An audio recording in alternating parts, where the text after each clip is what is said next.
حرام مال کے ذریعے خرید و فروخت کرنا یہ کیسا؟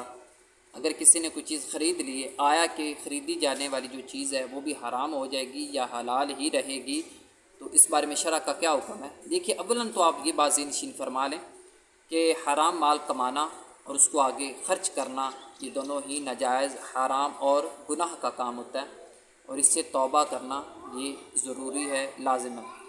حرام مال کا حکم یہ ہوتا ہے کہ جس سے آپ نے لیا ہے، کمایا ہے، تو اس کو آپ واپس کر دیں۔ اگر وہ نہیں ہے تو ان کے ورثاء کی طرف آپ لوٹا دیں۔ اگر ورثاء بھی نہیں ہے تو پھر غرباء میں، فقراء میں بغیر ثواب کی نیت سے اس کا تصدق کر دیں، صدقہ کر دیں۔ اب یہ ہے کہ جو چیز آپ نے حرام مال سے خریدی ہے، آیا کہ اس حرام مال کی خباثت اور اس کی حرمت خریدی جانے والی چیز کے اندر بھی سرایت کرے گا یا نہیں کرے گی؟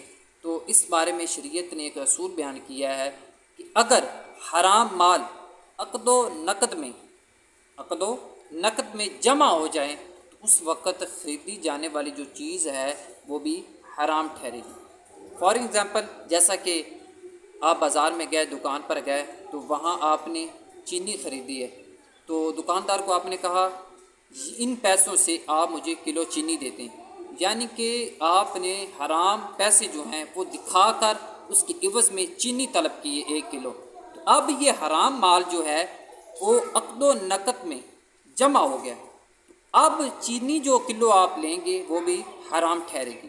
ہاں، اگر حرام مال جو ہے وہ عقد و نقد میں جمع نہ ہو تو پھر خریدی جانے والی جو چیز ہے وہ بھی حلال اور طیب ہی کہلائے گی، اس میں حرمت اور خباثت وہ سرایت نہیں کرے گی۔